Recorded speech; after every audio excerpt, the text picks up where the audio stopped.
నువ్వు చేయబట్టేనేమో ఆపద, నువ్వు చేయబట్టేనేమో కష్టం. నీ ఆలోచనలే కావచ్చు నీ కుటుంబాన్ని నాశనం చేసేది, నీ ఆలోచనలే కావచ్చు నేను నష్టపరిచేది, నీ ఆలోచనలే కావచ్చు నీకు రోగాన్ని తీసుకొచ్చేది, నీ ఆలోచనలే కావచ్చు నీ కుటుంబాన్ని పతనావస్థలకు తీసుకొచ్చింది. గుర్తు చేసుకో, దేవుడు జ్ఞాపకం చేస్తున్నాడు. దేవుని వాక్యం సెలవిస్తున్నది, నీవు నీ కుటుంబానికి ఆశీర్వాదకరంగా ఉండాలని దేవుడు కోరుకుంటున్నాడు. ఎలా ఉండాలి? నువ్వు ఎలా ఉండాలి? చెప్పండి గట్టిగా. ఎలా ఉండాలి నువ్వు? నిన్ను చూస్తే ఏమీ లేకపోయినా పర్లేదు, చాలు, మా భర్త ఉంటే చాలు, నాకు నా భార్య ఉంటే నాకు చాలు, మా మమ్మీ ఉంటే చాలు, నాకు మా డాడీ ఉంటే చాలని ఒక భరోసా, ఒక భద్రత రావాలా. ఆమేన్. ఏం రావాలా? భద్రత. నిన్ను చూస్తే ఒక ధైర్యం, నిన్ను చూస్తే ఒక ధైర్యం రావాలా. నీ ఇంట్లో ఉన్న వాళ్లకు నీవు ఒక ధైర్యం కావాలా. అవుతావా? ఏం కావాలి నువ్వు? ఏం కావాలా?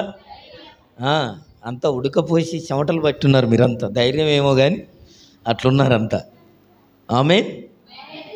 మరి పొద్దున లేచిపోయా, ప్రయాణం, అక్కడ మాట్లాడడం, నాకు కూడా అలసట ఉంటుంది. హల్లెలూయా. సరే, దేవుని దయ వల్ల కారులో పోగలుగుతున్నాను, కానీ కారులో పోయినా 2 గంటలు కూర్చొని పోవడం రావడం, పోవడం గంట, రావడం గంట.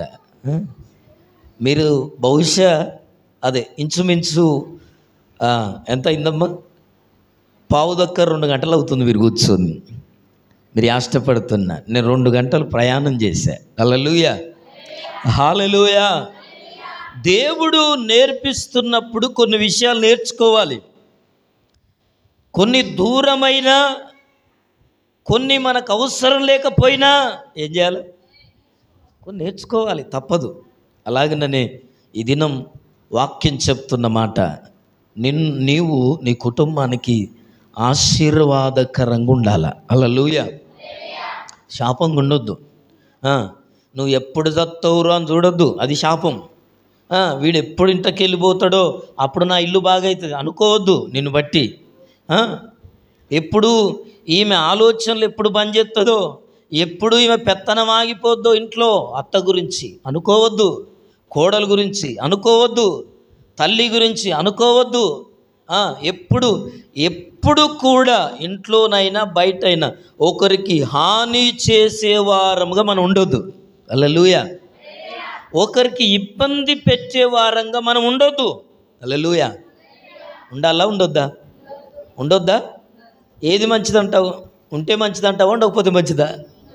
ఉండకపోతే మంచిది. హల్లెలూయా, హల్లెలూయా, ప్రైజ్ ది లార్డ్. దేవుని వాక్యం చెప్తుంది, సంఖ్యాకాండం 14వ అధ్యాయం 8వ వచనం మనం చదువుకుందాం. పరిశుద్ధ గ్రంథంలో నుండి సంఖ్యాకాండం 14వ అధ్యాయం 8వ వచనం. యెహోవా మన యందు ఆనందించిన ఎడలా ఆ దేశములో మనలను చేర్చి దానిని మనకిచ్చును, అది పాలు తేనెలు ప్రవహించు దేశం. హల్లెలూయా. ప్రభునందు ప్రియమైన దేవుని బిడ్డలారా, దేవుని వాక్యం చెప్తుంది, మనం దేవునిలో ఆనందించడం వలన, మనం దేవునిలో సంతోషించడం వలన, మనం దేవుణ్ణి ఆరాధించడం వలన, ప్రభునందు ప్రియమైన దేవుని బిడ్డలారా, దేవుడు ఏం చేస్తాడట? ఆ దేశంలో, ఏ దేశం? క్షేమకరమైన దేశం, ఆరోగ్యకరమైన దేశం, మంచి ఫలాలు ఇచ్చే దేశం. ఇక్కడ పోలికలో కానాను దేశం గురించి రాయబడింది, కానీ వింటున్నారా? ఇక్కడ రాయబడిన మాటల్లో దేవుడు నడిపించే కానాను పాలు తేనెలు ప్రవహించే దేశం. అది కొండలు, లోయలు, ఆకాశపు వర్షము కదా. ఏ పంటేసినా 100కు 100% పండుతుంది. రోగాలు లేవు, తెగులు లేదు, వింటున్నారా? ఏ నష్టము లేదు. అలాంటి ప్రాంతం అది. ఆ ప్రాంతాన్ని దేవుడు ఏమంటున్నాడంటే, ఇదిగో మనం యెహోవా యందు ఆనందించిన ఎడల ఆ దేశములో మనల్ని చేర్చి, ఏ దేశంలో? ఏ దేశంలో? ఆ కానాను దేశంలోనికి మనల్ని చేర్చి ఏం చేస్తాడట? ఏం చేస్తాడట? పోయిరాబా. చేర్చి దాన్ని మనకిచ్చును. అది పాలు తేనెలు ప్రవహించు దేశం. ఆ దేశములో కరువు ఉండదు. ఆ దేశములో ఏ పని చేసినా వర్ధిల్లడమే. అది దేవుని ప్రణాళిక. అందుకే ఈ దినం వాక్యం వింటున్న ప్రియ సహోదరి, ప్రియ సహోదరుడా, దేవుని ఉద్దేశాలు ఎప్పుడు మానవుల పట్ల అవి ఉన్నతమైనవే, మంచి ప్రణాళికలే. హల్లెలూయా. దేవుడు మనుషుల పట్ల మంచి ప్రణాళికలు ఉంచుతాడు, మేలుకరమైనవే చేస్తాడు. అందులో కరెంట్ లేదమ్మా, బ్యాటరీ మీద నడుస్తుంది అంతే. ఫ్యాన్లు తక్కువ పెట్టాలి అనుకుంటున్నావా? లేదు లేదు. వినండి వినండి వినండి వినండి, ముగిస్తాను నేను. ప్రభునందు ప్రియులారా, దేవుని ఉద్దేశాలు మనుషుల పట్ల, దేవుని నమ్మిన నీ పట్ల, నా పట్ల దేవునికి మంచి అభిప్రాయం ఉంది. ఉందా లేదా? ఉంది. ఎందుకు? దేవుడు మనల్ని ప్రేమిస్తున్నాడు. ఈరోజు నా మాట వినకపోయినా రేపైనా నా మాట వింటాడన్న విశ్వాసం ఉంది దేవునికి. తెలుసా నీకు? హల్లెలూయా. రేపైనా నా దారిలోకి వస్తారు తప్పకుండా. ఇది కాకపోతే ఇంకోటి సాయం చేస్తా. దేవునికి ఉన్న కనికరం అది. దేవునికి ఉన్న కృప ఏంటో తెలుసా?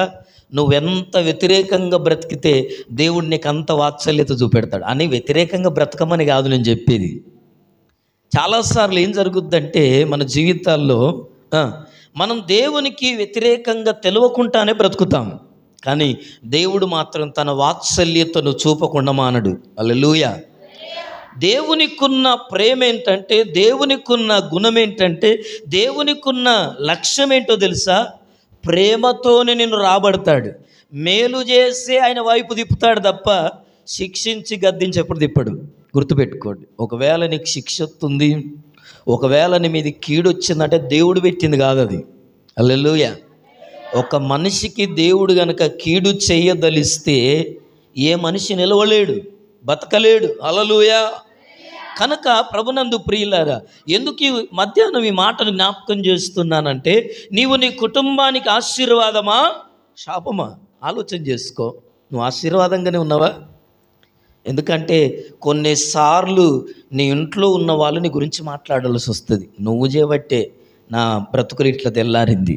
కట్టుకున్న వాళ్ళని బట్టి అంటారు, చేసుకున్న వాళ్ళను, కడుపులో పుట్టిన పిల్లలను పట్టుకొని నువ్వు చేయబట్టారా, నువ్వు పుట్టిన కాంచే నాకు ఈ కర్మ, నిన్ను చేసుకున్న కాంచే ఈ కర్మ, ఈ ఇంటికి వచ్చిన కాంచే ఈ కర్మ. ఎందుకు ఈ మాట చెప్తున్నాను? బైబిల్ చెప్తుంది. ప్రభునందు ప్రియులారా, ఆదికాండం 30:27-30 వచనాల్లో యాకోబును బట్టట లాబానుకు ఆశీర్వాదం వచ్చింది. ఆదికాండం 30:27-30 వచనాల్లో యాకోబు ఎక్కడికి వెళ్ళాడు? హారానులో ఉన్న తన మేనమామైన లాబాను దగ్గరికి వెళ్తే, అమ్మ ఈ యాకోబు ఎప్పుడైతే హారానులోనికి తన మేనమామైన లాబాను దగ్గరికి పోయి చేరాడో, 20 ఏండ్లు మేనమామ ఇంట్లో పెరిగి పెద్దవాడై తన కుమార్తెలను పెళ్లి చేసుకొని 20 ఏండ్లు భార్యల కోసం కొలువు చేశాడో, దేవుడు ఏం చేశాడు తెలుసా? యాకోబును బట్టట లాబానును దీవించాడు. హల్లెలూయా. ఆయన పేరే లాబాను. అర్థమవుతుందా? దేవుడు ఎవరిని బట్టి దీవించాడట? ఆయన శకునం చూసి తెలుసుకున్నాడట. ఏంటి నా జీవితంలో ఇంత ఆశ్చర్యం, నేను ఇదివరకు ఎంత కష్టం చేసినా, ఎంత పని చేసినా దీవించబడకపోయేది, మందలు పెరగపోయేది, ఏదో రోగాలు వచ్చి చచ్చిపోయేది మందలు, గొర్రెలు. ఇంట్లో ఏ పని చేసినా సరైన పూటకు దొరకకపోయేది. ఇప్పుడేంటి అన్నీ సమృద్ధి కనపడుతుంది, ఏదో తేడా కొడుతుంది ఇంట్లో అనుకున్నాడు. వెళ్ళి ఒక మంత్రజ్ఞుని దగ్గర పోయి శకునం చూయించుకున్నాడట. ఏంటి నా ఇంట్లో ఒకప్పట్లాగా లేదు, అంత ఇల్లంతా మారిపోయింది అని చూస్తే ఆ శకునగాడు అన్నాడట, నీ ఇంటికి వచ్చిండే నీ అల్లుడు, నీ అల్లుడిని బట్టి నీ ఇంటికి ఆశీర్వాదం వచ్చింది అన్నాడట. హల్లెలూయా. హల్లెలూయా. నువ్వెవరన్నా ఇంటికి పోతే ఏం రావాలా చెప్పరే? ఎవరన్నా ఇంటికి పోతే ఏం రావాలా?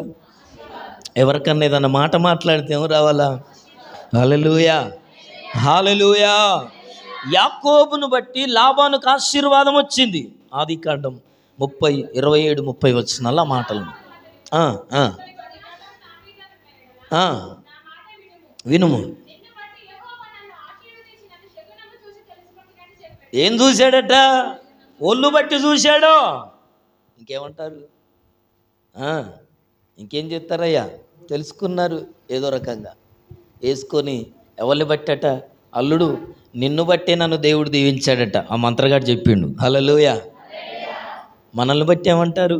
ఈరోజు నేను జ్ఞాపకం చేసే వర్తమానం అదే.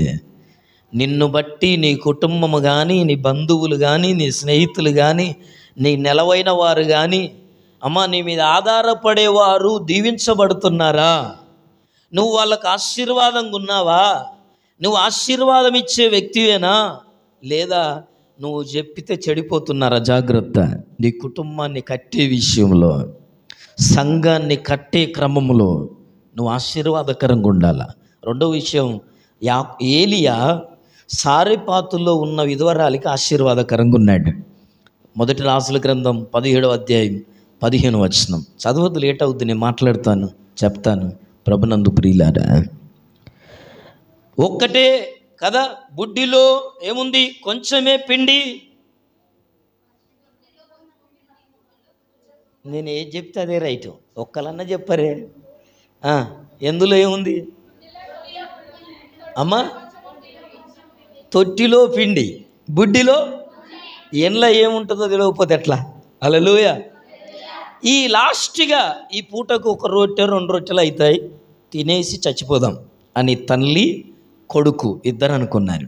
అనుకుని కట్టెలేరుకోవడానికి పోయింది. హల్లెలూయా. కొన్నిసార్లు నీకు ఆపదలు ఎన్నున్నా బయటికి వెళ్ళాలా, మందిరానికి వెళ్ళాలా, సేవకుల దగ్గరికి వెళ్ళాలా. ఆపదలు ఏదైనా, కష్టం ఏదైనా, దుఃఖం ఏదైనా ఆ కట్టెలకు ఏరుకోకపోవడానికి పోకపోతే, అందుకే బైబిల్లో ఉంది, సారెపాతులో అనేక మంది విధవరాళ్ళున్నా ఏలియా ఈ విధవరాల దగ్గరికి పంపబడ్డాడట. హల్లెలూయా, హల్లెలూయా. ఈ తొట్టిలో ఉన్న పిండి, బుడ్డిలో ఉన్న కొంచెము నూనె ఇది తినేసి చచ్చిపోదామని నిర్ణయం చేసుకున్న కుటుంబానికి, తల్లి కొడుకులకు ఈ ఏలియా వెళితేనటమ్మా ఎన్ని రొట్టెలు చేసినా, ఎంత నూనె పోసినా నూనె అయిపోట్లా, రొట్టెలైపోట్లా. హల్లెలూయా. పిండి తరిగిపోలేదు. ఒక్కరోజు కాదు, 2 రోజులు కాదు, 3.5 సంవత్సరాలు. ఒక యవనస్తురాలుగా అత్తగారింటికి వెళ్తున్నావు, ఇటున్నారా ఇంకేదో కుటుంబానికి వెళ్తున్నావు. ప్రభునందు ప్రియులారా, నిన్ను బట్టి నీ కుటుంబానికి ఆశీర్వాదం వస్తుందా లేదా శాపం మిగులుతుందా? జ్ఞాపకం చేసుకో. ఎందుకు ఈ మాటను చెప్తున్నానంటే, ఏలియా సారెపాతులో ఉన్న విధవరాల దగ్గరికి వెళ్ళినప్పుడు, ఇదిగో ఆ ఏలియా సారెపాతులు ఉన్న విధవరాల ఇంటికి వెళ్తే నూనె అయిపోలా, పిండి అయిపోలా. నువ్వు ఎక్కడైతుంటావో అక్కడ సమృద్ధి ఉండాలా. ఆమేన్, హల్లెలూయా. దీవెన ఉండాలా, ఆశీర్వాదం ఉండాలా. నువ్వెక్కడ నిలబడితే, నువ్వు ఏ స్థలములో ఉండి ఇంటికాడ ప్రార్థన చేస్తే ఎట్లుంటుంది ఎరికేనా? ఇంటికాడ వాళ్ళకి కావాలని ప్రార్థన. దేవుడు ఎక్కడ నిలబెడితే అక్కడ చూపెట్టుకోవాలి కదా. హల్లెలూయా, హల్లెలూయా. అక్కడ ఉన్నంత ఉండదు తెలుసా, అక్కడ ఇక్కడ కాదు. నువ్వు ఎక్కడుంటే అక్కడ ఉంటానన్నాడు దేవుడు. హల్లెలూయా, హల్లెలూయా, హల్లెలూయా. విధవరాలు ఇల్లు సమృద్ధిగా మారిపోయింది. కరువు వెళ్ళిపోయింది. నువ్వు ఏ ఇంటికి వెళ్తున్నావో ఇంట్లో కరువు వెళ్ళిపోవాలా. నువ్వు ఎవరితో మాట్లాడుతున్నావో వాళ్ళ కష్టం తీరిపోవాలా, వాళ్ళ సమస్యలు తీరిపోవాలా, వాళ్ళ రోగాలు తొలగిపోవాలా. నేను చెప్పట్లా, దేవుని వాక్యం చెప్తుంది. నువ్వు ఆశీర్వాదకరంగా ఉండాలి. 3వ మాట, అబ్రహాము ఇస్సాకు ఆశీర్వాదాన్ని ఇచ్చాడు. ఆదికాండం 26-24లో అబ్రహామును బట్టి దేవుడు ఇస్సాకును దీవించాడు. ఈ మధ్యాహ్నం ఈ మాటలు వింటున్న ప్రియ సహోదరి సహోదరుడా, తండ్రిని బట్టి కుమారునికి ఆశీర్వాదం ఉంది బైబిల్లో. ఎవరు నీతిగా బతుకుతారో వాళ్ళ తదనంతరం వాళ్ళ పిల్లల్ని దేవుడు ఆస్తికర్తలు చేస్తానన్నాడు. ఏ కుటుంబము దేవుని సంఘానికి లోబడుతుందో, సేవకులకు లోబడుతుందో, సంఘ కార్యక్రమాల్లో పాలు పొందుతుందో, ఆ కుటుంబములో నుండే దేవుడు రాబోయే కాలానికి ఏం చేస్తాడు? కాబోయే అధికారులను లేపుతాడు. హల్లెలూయా. అది సంఘానికి కావచ్చు, కుటుంబానికి కావచ్చు, అమ్మా ప్రభుత్వాలకు కావచ్చు, ప్రపంచానికి కావచ్చు, దేవుడు వాడుకుంటాడు. దేవుడు వాడుకుంటాడు. జ్ఞాపకం చేసుకోవాలి. ఇంకా సమరయ స్త్రీని బట్టట ఏ ఊరది? సుకార అనే ఊరుకు ఆశీర్వాదం వచ్చింది. హల్లెలూయా. ఈమె వేశ్య, 4 పెలిమిట్లు, 5 భర్తలు, ఒక్కరు కాదు, ఇద్దరు కాదు, ఎంతమంది అమ్మ? 5 భర్తలు. ఇప్పుడు ఉన్నోడు కూడా ఆమె భర్త కాదట. చూడండి ఎంత భయంకరమైన జీవితము. ఒక్కసారి ఒక వ్యక్తిని దేవుడు దర్శిస్తే, దేవుడు మాట్లాడితే, ఒక వ్యక్తిని దేవుడు పట్టుకుంటే ఆ వ్యక్తి అనేకులకు దీవెనకరంగా మారతాడు. హల్లెలూయా. దేవుని చేతిలో ఒక వ్యక్తి తన జీవితాన్ని అప్పగించుకోవాలా. ఏం చేసుకోవాలా? సరిపాతు క్షమించాలి. సమరయ స్త్రీ ఏం చేసింది? యాకోబు బావి దగ్గర నీళ్లకు మధ్యాహ్నం 12 గంటలకు ఇంచుమించు ఆ సమయంలో వచ్చేది. నీళ్లు చేదుకుంటున్నప్పుడు ఇద్దరి మధ్యలో సంభాషణ జరిగింది. ఇదంతా మనకు తెలుసు. దేవుడు మాట్లాడాడు. దేవుడు మాట్లాడిన మాటలను బట్టి ఆయన మెస్సయ్య అని అర్థమైంది. హల్లెలూయా. ఆయన నిత్య జీవపు మాటలు కలిగిన వాడు. ఆయన మాట్లాడితే ఆయన ఎవరో తెలిసిపోయింది సమరయ స్త్రీకి, పాపాత్మురాలకు. ఆయన ఎవరో తెలిసిపోయిందట.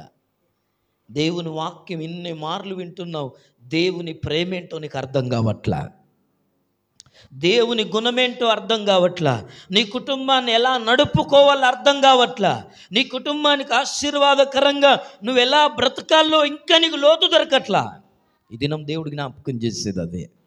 సమరయ స్త్రీని బట్టట ఆ సుకార్ అనే ఊరు మొత్తం ఆశీర్వదించబడింది. ఈ పాపాత్మురాలు ఎప్పుడు చూసినా దరిద్రపు దొత్తాంది, ఎలా పొద్దుగాల, ఎందుకే పొద్దుగాల ఎదురైతావు అని తిట్టే వాళ్ళందరూ.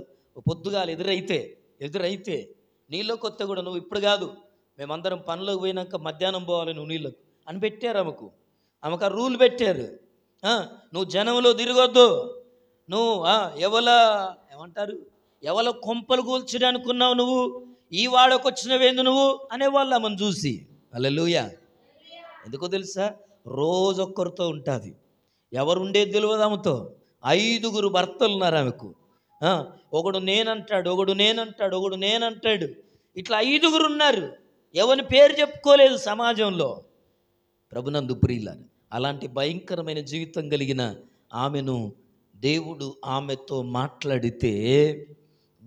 మాట్లాడితే ఆమె వెళ్ళేట ఊళ్ళోపోయి అంటుంది, ఇప్పటిదాకా ఇట్లా చూసిన వాళ్ళంతా, ఇదిగో నేను చేసినవన్నీ నాతో చెప్పినవాడు మెస్సయ్య కాడా, ఆయన యాకోబు బావి దగ్గర ఉన్నాడు, మీరు అందరు రమ్మని చెప్తే ఈమె చెప్పిన మాటను బట్టి అందరూ వచ్చారట. హల్లెలూయా. హల్లెలూయా. ఒక వ్యక్తిలో దేవుడుంటే ఎంత పనికి మాలినోడు అనగాని, ఎంత దొంగ కానీ, ఎంత వ్యభిచారి కానీ, ఎంత అబద్ధికుడు కానీ, ఒక వ్యక్తిలో దేవుడు ఉంటే ఆ వ్యక్తి చెప్తే ఎవరైనా వింటారండి. హల్లెలూయా. హల్లెలూయా. వేశ్య మాట విన్నారు వాళ్ళంతా. సుకారాలో ఉన్న గ్రామ ప్రజలందరూ కూడా యాకోబు బావి దగ్గరికి వచ్చారు. ఆమె ఆ సమరయలో, ఆ సుకారులో సంఘం స్థాపించింది. Hallelujah. Hallelujah. Praise the Lord. ఆదికాండం 39:5 యోసేపును బట్టి ఫరో ఇంటికి ఆశీర్వాదం వచ్చింది. ఎవరిని బట్టి? యోసేపు. తెలుసు కదా మీదందరికీ. యవనస్తుడు, చిన్నతనంలో తల్లిదండ్రులకు దూరమైన వాడు, అన్నదమ్ములు అమ్ముకున్నవాడు, గోతిలో వేయబడినవాడు. ఇంకా తెలుసా, ఒకరి తర్వాత ఒకరికి వంతులుగా అమ్మబడ్డాడు. అమాలేకీల నుంచి ఎవరికి అమ్మబడ్డాడు? ఫరో, వీళ్ళకు పోతీఫర్కు అమ్మబడ్డాడు. 2 సార్లు అమ్మబడ్డాడు. 30 వెండి నాణెములకు అమ్మబడిన యోసేపు ఫరో ఇంటిలోకి వచ్చినాకనట, యోసేపు చేస్తున్న పనులను బట్టి దేవుడు ఏం చేశాడు తెలుసా? యోసేపునకు దేవుడు తోడై ఉండెను గనక అతడు చేసిన పనులన్నీ ఏం చేస్తున్నాడు? సఫలం చేశాడు. హల్లెలూయా. హల్లెలూయా. నువ్వు రాజువే కానక్కర్లేనని చెప్పే సందేశం ఇది. నేను నా కారు ఉంటేనా అయ్యగారితోనే తిరుగుతా, ఏ బిల్డప్లు అవసరం లేదు. నాకు ఇల్లు ఉంటేనా, నాకు డబ్బులు ఉంటేనా అసలు సేవ్ అంటే ఎసంటిదో చూపెడుతున్నాను. ఇవన్నీ అవసరం, బిల్డప్లు అవసరం లేదు. ఏం కావాలా? ప్రభునందు ప్రియులారా, యోసేపు దేవుడు తోడున్నాడు, దేవునికి అనుకూలంగా ఉన్నాడు, దేవునికి చేరువలో ఉన్నాడు కనుక యోసేపు ఫరో ఇంటికి, రాజు ఇంటికి వెళ్ళాడు. బానిస బ్రతుకైనా ఫరో రాజు తెలుసుకున్నాడట. ఫరో తెలుసుకున్నాడు ఏమో తెలుసా, యోసేపును బట్టే ఇదిగో ఈ ఇంటికి ఆశీర్వాదం అని. అందుకే అన్నీ ఆయన చేతిలో పెట్టేశాడు. హల్లెలూయా. ఆ దేశానికి ప్రధానమంత్రిని చేశాడు.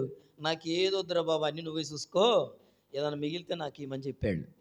ఒక్క మధ్యాహ్నం వచ్చి బువ్వ చేస్తాం తప్పితే, అన్నం తినడం తప్పితే మిగతా పనులు ఏమి నాకు అక్కర్లేదు అని ఫరో చేతిలో పెట్టాడట. కారణం ఏంటి? యోసేపు ఏది పట్టుకుంటే అదేమవుతుంది, ఆశీర్వాదం అయిపోతుంది. ప్రభునందు ప్రియులారా, గత వారం సండే ప్రేయర్కి వెళ్ళాం, ప్రార్థన పెట్టాము గృహంలో. ప్రార్థన అయిపోయింది. ఎప్పుడు ఆ మొగోళ్ళు చర్చిలో కూర్చునే వాళ్ళు కాదట, వచ్చింలా అంటే బయట తిరిగేవాళ్ళు. మనం వెళ్ళి ప్రార్థన పెట్టాము, వాళ్ళు ప్రార్థనలో కూర్చున్నారు. గత 2 నెలలుగా ఫోన్ పని చేస్తలేదట. ఏం చేయట్లేదు ఫోను? వింటున్నారు నా మాటలు? ముగిస్తాను నేను, మీరంతా అలసిపోయారు. ఫోన్ పని చేయట్లా, ఆన్ అయితే లేదు. ఎంత ఛార్జింగ్ పెట్టినా, ఎవరికి చూపెట్టినా, ఏం నొక్కినా, ఎన్నిసార్లు నొక్కినా అది ఛార్జ్ అవుతలేదు, ఫోన్ ఆన్ అవుతలేదు. ఈ ప్రార్థన అయిపోయినాకనట ఆ ఫోన్ చేస్తే ఫోన్ ఆన్ అయిందట. హల్లెలూయా. ఈ ఫోన్లు బాగు చేస్తాడంటే దేవుడు నాకు అర్థం కాదు. చేస్తాడు ఫోన్లు? చెప్పరే, అబద్ధాలు చెప్తున్నారు మీరంతా. హల్లెలూయా. ఇంట్లో ప్రార్థన జరిగితే ఆ యవనస్తురాలు ఫోన్లో మాట్లాడుతుంటుంది, బ్రదర్ మీరు ఇంటికి వచ్చి ప్రార్థన పెట్టిపోయినాక ఎన్నడూ కూర్చోపోయేది, మా అన్నయ్య నా భర్త ప్రార్థనలో ఇలా అయిపోయేదాకున్నాడని మాకు ఆశ్చర్యం ఎత్తుంది, మాకు సంతోషం అనిపిస్తుంది. ఎన్నడూ ఆనగాని ఫోన్ ఆన్ అయిందని చెప్తున్నాను. Hallelujah. Praise the Lord. Hallelujah. ఇది ఏదో డబ్బలు కొట్టుకోవడం చెప్పట్లా, అదే చెప్తున్నా. సౌజన్య ఇక్కడనే ఉంది. ఒకరోజు ఫోన్ పని చేస్తలేదని, అయ్యగారు ఇది మీ దగ్గర ఉంచుకొని నాకు తెలియదని ఇచ్చిపోయింది. నా చేతికి వచ్చి నాకు ఊకోను కదా, రిపేర్ చేయలే, నాకు రిపేర్ వచ్చా ఏమన్నా అని చెప్పి అందరు సెలవులు పట్టుకొచ్చారు, ఎవరు ఏం చేయలేదు. ఛార్జింగ్ పెట్టి చూద్దామని ఆలోచన వచ్చింది, పెట్టినా. ఛార్జింగ్ పెట్టినాక ఛార్జింగ్ ఫుల్ అయిపోయినాక ఆన్ చేసి చూసిన ఆన్ అయింది. సౌజన్య ఆన్ అయింది, తీసుకోపోన్నా. ఇదేంటి అయ్యగారు ఇది చాలా రోజులే పని చేయక ఫోన్ ఎట్లా ఆన్ అయిందని. మరి ఏముంది నా చేతిలో? హల్లెలూయా. నిజమేనా సిస్టర్? ఎందుకు ఈ మాటలు చెప్తున్నానంటే, ప్రభునందు ప్రియులారా, మన కుటుంబానికి మనం ఆశీర్వాదకరంగా ఉండాలా. దేవుడు కోరుకునేది అది. నువ్వు ఆశీర్వాదకరంగా ఉండాలి తప్ప, నువ్వు చేయబట్టే నాకు నిద్ర పట్టలే, నువ్వు చేయబట్టే నాకు ఈ బాధలు, నువ్వు చేయబట్టే నువ్వెప్పుడు నిన్నెప్పుడు అంటల్లా. ఇంకా అట్లా అనేటోళ్ళు మారిళ్ళు కదా. ఎట్లమ్మా నువ్వెప్పుడు నేను అనరా మీరు? తెలియదా మీకు? తెలుసా తెలియదా? హల్లెలూయా. యోసేపును బట్టి ఫరో ఇంటికి ఆశీర్వాదం వచ్చేది. ఫరో తెలుసుకొని ఆ యవనస్తుని చేతిలో మొత్తం దేశం మొత్తం చేతిలో పెట్టాడండి. చూడండి ఎంత ఆశీర్వాదం. దేవుని బిడ్డగా నీ చేతికి భర్త ఏది ఇచ్చినా అది వర్ధిల్లాలా. దేవుని బిడ్డగా నీ చేతిలో ఎవరేది పెట్టినా అదేం కావాలా? పాట పాడమని మైక్ ఇచ్చిపోతే మైకును ఖరాబు చేయొద్దు. ఏం చేయొద్దు? ఇటులాగి అటులాగి ఒత్తలేదు, ఆనైతలేదు, ఇది చేయొద్దు. అది నేను చెప్పేది. ప్రభునందు ప్రియులారా, ఒబేదెదోమును బట్టి అతని ఇంటికి కుటుంబానికి ఏమొచ్చింది? 3 నెలలు గిత్తీయుడైన ఒబేదెదోము ఇంటిలో మందస్సం ఉండుట బట్టి అట ఏమైందట? ఒబేదెదోము ఇంటి వారికిని అతనికి కలిగిన సమస్తము మీద ఏమున్నది? Hallelujah. Hallelujah. Praise the Lord. Hallelujah. చెప్తాను వినండి. తనగా ప్రభునందు ప్రియులారా, ఏలియా సారెపాతు విధవరాలింటికి వెళ్ళినందుకు దిక్కులేని వాళ్ళు, దరిద్రుల జీవితాల్లో ఆశీర్వాదం వచ్చింది. యాకోబు లాబానింటికి వెళ్ళడం వల్ల బంధువులకు ఆశీర్వాదం వచ్చింది. మేనమామ అంటే ఎవరు? బంధువులే కదా. మనం వెళ్తే బంధువులకు ఏం రావాలా? వాళ్ళ మేనమామకు వచ్చిందంటే మనకు కూడా మేనమామలు ఉన్నారు కదా, ఇటోల్లో అటోల్లో ఉంటారా లేరా? మామలందరూ మామలే. హల్లెలూయా. వాళ్ళకి ఏం రావాలా? యాకోబు బంధువుల దగ్గరికి వెళ్తే బంధువులకు ఆశీర్వాదం వచ్చింది. అబ్రహాము కొడుకు ఆశీర్వాదకరంగా ఉన్నాడు. ఈరోజు ఈ వాక్యం వింటున్న ప్రియ సహోదరి సహోదరులారా, తండ్రులారా, మీ కొడుకులకు రాబోయే తరాలకు నువ్వు ఆశీర్వాదకరంగా ఉండాలా? నీ పిల్లలకు ఆశీర్వాదం తెచ్చే తండ్రిగా నువ్వు ఉండాలి తప్ప ఇంకా శాపం తెచ్చే తండ్రిగా ఉండొద్దు. అందుకే చెప్తున్నా. ఇంకేమిటో తెలుసా? సమరయశ్రీ సుకార్ అనే ఊరిలో సమరయశ్రీని బట్టి ఆ ఊరికి అంటే ఆ సమాజానికి ఆశీర్వాదం వచ్చింది, ఆ గ్రామానికి ఆశీర్వాదం వచ్చింది. నువ్వు ఉండే వీధిలో నీ వీధికి నువ్వు ఆశీర్వాదం రావాలి. నువ్వు ప్రార్థన చేస్తే, నువ్వు బ్రతికితే, నువ్వు యథార్థంగా దేవుని సన్నిధిలో దేవుని కొరకు నువ్వు బ్రతకగలిగితే నీ వీధికి ఆశీర్వాదం రావాలి. నీ వీధులు ఉన్న వాళ్ళందరూ నీ ప్రార్థన సహాయం కోరాలా? నువ్వు గ్రామంలో ఉంటే, ఇప్పటికీ ఈ రోజుల్లో లేరు కానీ కోరుకొండ పెళ్లిలో పాస్టర్ శ్యామ్ వల్ల నాయనమ్మ ఉంది. ఏం పేరు ఆ ముసలం పేరు నాకు అంత లేదు, గుర్తులేదు. కానీ వెనకట తేలు వచ్చినా, ఏ రోగం వచ్చినా, ఏ కష్టం వచ్చినా రెడ్డీస్ వాళ్ళు ఆ ముసలమ్మ దగ్గరికి పోయేదట. ఆమె ప్రార్థన చేసేది. వినోదమ్మ ప్రార్థన చేసేది. ఇప్పటికీ ఆ ఊళ్ళో ఎవరికి ఏదైనా వినోదమ్మ దగ్గరికి పోయి ప్రార్థన చేసుకురా పోలే అంటారట. ఏంటి ఇప్పుడు ఆమె ఎన్ని సంవత్సరాలమ్మా చెవులు వినబడాయి? దాదాపు 70-80 సంవత్సరాలు ఉంటుంది. ప్రైజ్లాడయ్య గారు అంటుంది పాస్టర్ గారు. ఇక సైగలతోనే మాట్లాడాలి, ఎంత గట్టిగా మాట్లాడి వినబడదు మాకు. ఇప్పటికి ఉంది, బ్రతుకుందామే. ఎందుకు ఈ విషయం చెప్తున్నానంటే, ప్రభునందు ప్రియులారా, యోసేపు ఫరో ఇంటికి ఆశీర్వాదంగా ఉన్నాడంటే, ఫరో కాదు, ఫరో రాజు దేశానికి ఎలాగున్నాడు? ఆశీర్వాదకరంగా ఉన్నాడు. ఒబేదేదేమో తన కుటుంబానికి, ఇంటందటికి, తన కలిగిన ఆస్తంతటికి ఆశీర్వాదకరంగా ఉన్నాడు. నీకు ఇన్ని విషయాలు జ్ఞాపకం చేస్తున్నాను. నువ్వు ఎలాగున్నావు? నీ బంధువులకు ఆశీర్వాదకరంగా ఉన్నావా? ఒక తండ్రివైతే, ఒక తల్లివైతే నీ కుమార్తెకు ఆశీర్వాదకరంగా ఉన్నావా? నీ కుమారునికి ఆశీర్వాదకరంగా ఉన్నావా? సమరయశ్రీ ఊరుకు ఆశీర్వాదకరంగా ఉన్నట్లుగా నీవు నీ సమాజానికి, నీ ఊరి వాళ్లకు, నీ వీధుల్లో ఉన్న వారికి నువ్వు ఆశీర్వాదకరంగా ఉండాలి. దేవుడు కోరుకుంటున్నాడు. లేదా యోసేపు దేశానికే ఆశీర్వాదకరంగా ఉన్నాడు. నువ్వు నీ దేశానికి ఆశీర్వాదకరంగా ఉండాలి, నీ కుటుంబానికి ఆశీర్వాదకరంగా ఉండాలి. ఇలా ఉండకపోతేనట మంచి లేదు అంటే ఏమున్నట్టు? అక్కడ అర్థమవుతుందా? ఆశీర్వాదము లేదు అంటే ఏమున్నట్టు? చెప్పడానికి ఎంత భయపడుతున్నారు? ఆశీర్వాదము లేదు మన ఇంట్లో, మన జీవితాల్లో అంటే నువ్వు ఒప్పుకున్నా ఒప్పుకోకపోయినా, నువ్వు చెప్పినా చెప్పకపోయినా ఏమున్నట్టు? మంచి లేదు అంటే చెడున్నట్టే. చెడున్నదని చెప్పాల్సిన పని లేదు. అర్థమవుతుందా? మంచి లేకపోతేనే మంచి లేదని చెప్తారు తప్ప, ఒకళ్ళు మంచోళ్ళు కాదు అని చెప్పడానికి మంచి లేకపోతేనే చెప్తారు. చెడ్డోడు అని చెప్పాల్సిన అవసరం లేదు. అది మంచోడు కాదు అంటారు అంతే. చెడ్డోడు అని చెప్పాల్సిన అవసరం లేదు. అలాగే ప్రభునందు ప్రియులారా, బైబిల్లో ఇంకో 4 వ్యక్తుల గురించి నేను చెప్తాను. యోనాను బట్టట, యోనా నినివే ఆ ఓడ ఎక్కిన ఓడలో ఉన్న వారందరికీ ఏమొచ్చిందో తెలుసు? కీడొచ్చారు. మీకు అందరికీ తెలుసు. యోనా పత్రిక 1:12 యోనా ప్రవక్త గ్రంథం క్షమించాలి, పత్రిక అన్నాను కదా. 1:12 స్నేహితులకు, అతనితో ప్రయాణం చేస్తున్న ప్రయాణికులకు కీడొచ్చేది యోనాను బట్టి. రెండవది గెహజీ తనను బట్టి తన కుటుంబానికి కుష్ఠరోగం వచ్చేది. హల్లెలూయా. కొనుక్కపోయాడు, మరి ఏంటిదో నాకు అర్థం కాదు. బెల్లమా అది? ఏం కొనుక్కపోయాడు? ఇంటికందడికి సర్వకాలము నీ కుటుంబానికి ఉండునన్నాడు. ఎవరు? Elisha, the great Elisha. ఆయన మామూలుడు కాదుగా, 200 అభిషేకం కలిగినోడు. ఏ చెప్తా జరుగుద్ది. గెహజీ ఎక్కడికి పోయావురా? నేను ఎక్కడికి పోయానయ్యా? నిన్ను కాదని నేను ఎక్కడికైనా పోతానా? ఏమన్నాడు? మాటలు చూడకపోతే కోటలు దాటవు. హల్లెలూయా. నిన్ను కాదన్న ఏమన్నా చేస్తామయ్యా మేము? ఏం చెయ్యం. నీకు చెప్పకుండా ఏం చేస్తామయ్యా? ఏం చేయం. భర్త కట్నే చెప్తారు, తండ్రి కట్నే చెప్తారు. అమ్మాయిలు చాలా దారుణంగా ఉన్నారు ఈ రోజుల్లో. ప్రభునందు ప్రియులారా, ఎందుకు ఈ మాటను చెప్తున్నానంటే బైబిల్ అంటుంది, ఎక్కడికి వెళ్ళావంటే నేను ఎక్కడికి పోతానయ్యా, నిన్ను కాదని నేను ఎడికి పోతా.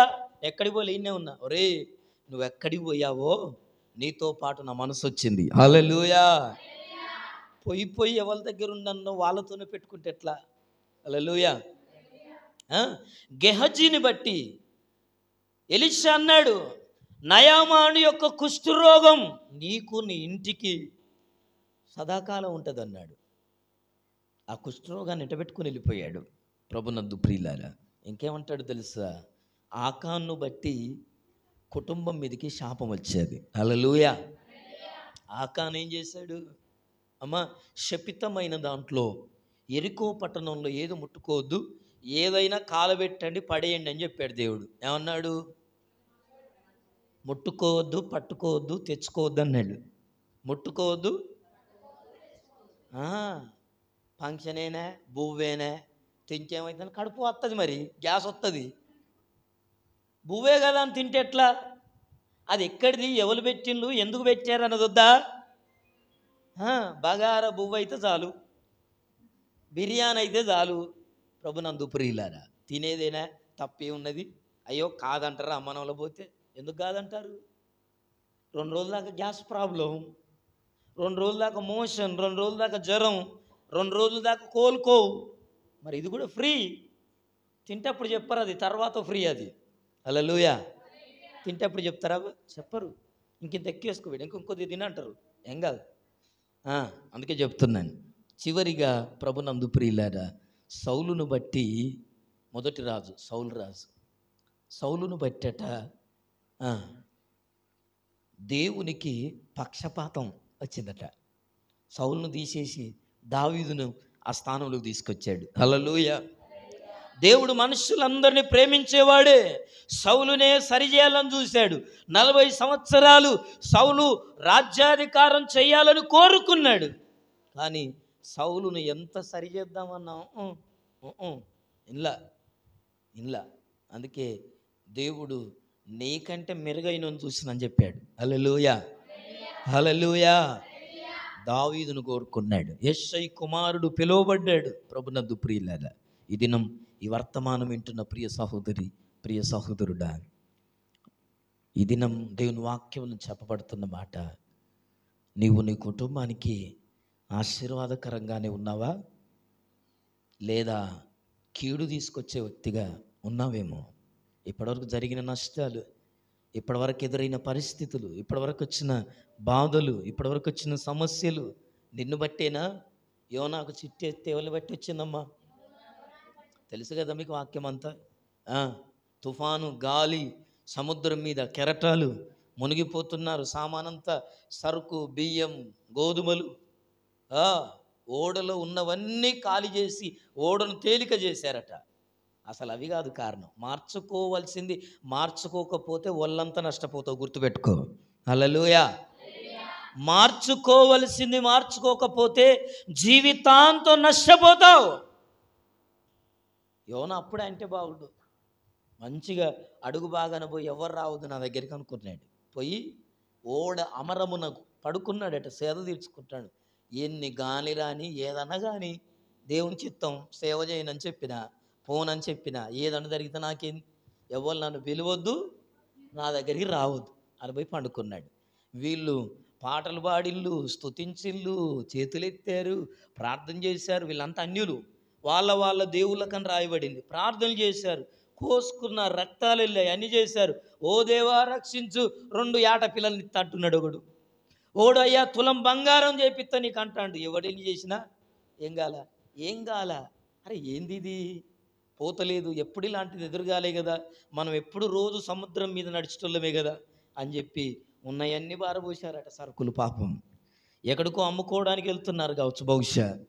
ఉన్నయన్నీ పిండి, గోధుమలు, జొన్నలు, ఏ సరుకులు ఉన్నాయో, ఎందుకంటే మనం బ్రతికితే చాలు, ఓడ తేలిక కావాలి, బరువు అయితే మునిగిపోతాం, అందరం చచ్చిపోతాం అని చెప్పి ఇవన్నీ బారబోసారు, సముద్రంలో బారబోసారు. అయినా ఉపద్రవం ఆగల, ఉపద్రవం ఆగల, శాపం ఆగల, కీడు ఆగల.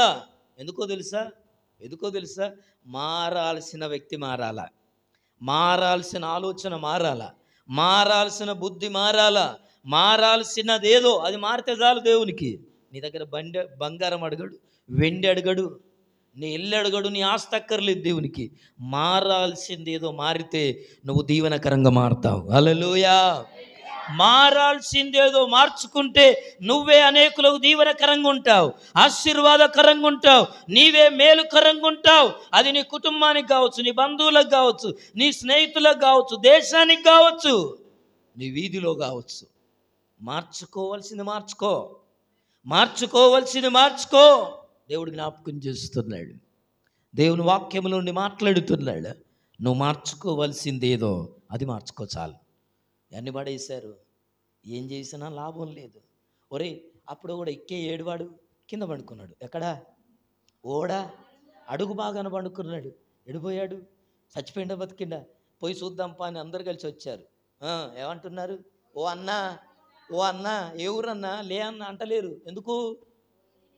ఎందుకంటాను? ఇంత ఆపదలు నిద్ర వస్తుందట దరిద్రునికి. అదే తాశీల మీద ఉంటే నిద్ర రాదు, శాపం మీదుంటే నిద్ర రాదు, శాపం మీదుంటే ఏ పని చేసినా సర్వనాశనం. హల్లెలూయా. అవునా కదా? ఏముంటే? శాపం ఉంటే. అదే చెప్తున్నా, మార్చుకోవలసింది మార్చుకోకుండా ఎన్ని చేసినా దండగా, ఎంత చేసినా దండిగే. వాక్యం చెప్తుంది. మార్చుకోవాల్సింది మార్చుకోవాలా. దేవునికి నీ దగ్గర మార్చుకోవాల్సింది ఏముందో ఈ మధ్యాహ్నం జ్ఞాపకం చేస్తున్నాను. యోబును పోయి నిద్రపోతా, మునిగిపోతున్నావురా, చచ్చిపోయేటట్టున్నావు, అట్లా నిద్రపోతాను, నీకేం పోయే కాలం వచ్చింది అని చిట్టీలు వేసుకుంటే, ఆగు, ఇదంతా ఆపద ఎట్లొచ్చింది, ఎవరి మీద వచ్చింది? అరే చిట్టీలు వేయరాని చిట్టీలు వేసుకున్నారు. ఎవరి పేరు మీద వచ్చిందట? ఒక్కల గురించే చెప్తాను, కీడు గురించి. మేలు గురించి 5 గురించి చెప్పా, 6 గురించి చెప్పా. కీడు గురించి 4 ఒక్కల గురించి చెప్తున్నా. యోనా మీద చిట్టి వచ్చింది. ఏయ్, నువ్వు ఎక్కడో నువ్వు ఇప్పుడు స్టార్ట్ చేశారు, మర్యాదగా చెప్పు, ఎక్కడ నీది? నువ్వు చేయబట్టి ఇంతమంది చచ్చిపోవాలా? ఏంది అసలు నువ్వు? ఏ ఊరు నీది? ఏ భక్తి నీది? ఏ దేవుడు నీకు? ఏ కులం నీది? ఏం కులం నీది? ఏ ప్రాంతం నీది? భారతదేశమా? తెలంగాణ? ఆంధ్రనా? ఎక్కడ నీది? ఎందుకు ఎడిపోతాను? ఎవరు నాగం చేద్దాం అనుకుంటున్నావు అంటే దండం పెడతా. ఎవరో కూలి కొట్టకూలి నా మీద చేయి చేసుకోకూడదు. ఒక్కడే ముచ్చట చెప్తున్నా. నన్ను తీసేయాలి ఏమన్నాడు? ఎత్తే హల్లెలూయా. నువ్వు ఒక్కనివి, అదే చెప్తున్నాయి మధ్యాహ్నం. నువ్వు ఒక్కదానివే, నువ్వు ఒక్కడివే. ఎప్పుడు అనుకుంటావు నేను చేస్తేనే అవుతుంది ఇదంతా, ఇన్ని రోజులు చేసినా ఏమవుతుంది అనుకుంటాను. అదే చెప్తున్నా, నువ్వు ఒక్కదాని చేస్తేనేనట. హల్లెలూయా. నువ్వు ఒక్కడివి నిలబడితేనే దేవుని కార్యాలు జరుగుతాయి. నువ్వు ఒక్కడివి నిలబడితేనే దేవుడు అద్భుతాలు చేస్తాడు. నువ్వు ఒక్కడివి నిలబడితేనే, నువ్వు ఒక్కదాని నిలబడితేనే దేవుని కార్యాలు నీ కుటుంబంలో, బంధువుల్లో, స్నేహితుల్లో, దేశములో, రాజ్యములో దేవుడు చేయగలడు. తీసి సముద్రంలో పడేశాడట. పడేస్తే సముద్రం నిమ్మలం అయిపోయిందటండి. ఎంత శాపం పోయింది, ఎంత కీడు పోయాది. ఏం జరిగిందో నాకు తెలియదు. యోనాని అడగండి, చిన్నపిల్లల్ని అడగండి, చెప్తాడు. అన్నా యోనా అన్న. ఏం పాటమ్మా? యోనా అన్న. ఇంకేమంటారు? ఇలా కొంచెం రా అన్న అని చిన్నపిల్లలు పిలిచి అడుగుతాను. మీరు కూడా అడగరాదు. యోనా ఎందుకు అట్లా చేశావు? శాప కడుపులోకి వెళ్ళిన కారణం చెప్పు. ఎందుకు పోయినావు? ఆ శాప కడుపులోకి ఎందుకు పోయినావు? నువ్వు ఆ నీళ్ళలోకి ఎందుకు పోయినావు? ఆ ఓడెందుకు ఎక్కినావు అంటే అదంతా చెప్పాడు. 4 అధ్యాయాలే. అంటే అమ్మ 10 నిమిషాలు చదవచ్చు. ఎంత మంచి స్టోరీ, కథ. ఎన్నో బుక్కులు చదువుతున్నావు, టీవీలో పెట్టుకొని కథలు తింటున్నావు. ఈ కథ ఎంత మంచి కథ, చదువు ఒకసారి. మనవరాల్లో మనమన్నీ కూర్చోబెట్టుకొని ఒకసారి చదువురా. యోనా గ్రంథం అని చెప్తావా? చెప్పు. 4 అధ్యాయాలు. యోనా గ్రంథం 4 అధ్యాయాలు. మంచి కథ. ఎవరికైనా చెప్పొచ్చు, నువ్వు కూడా చెప్పొచ్చు. వార్త చదవండి. అమ్మలారా, చదువురాని వాళ్ళకే నేను చెప్పింది. ఇంటి పక్క వాళ్ళను పిలిచి ఖాళీగా వాడు రోడ్డు మీద ఆడుకుంటాను, రా బిడ్డ చదువుతుంది గారా, యోనా గ్రంథం ఉంటుంది బైబిల్లో, తీస్తాడు అని కిరికే. చదువుమని 4 అధ్యాయాలు. హల్లెలూయా.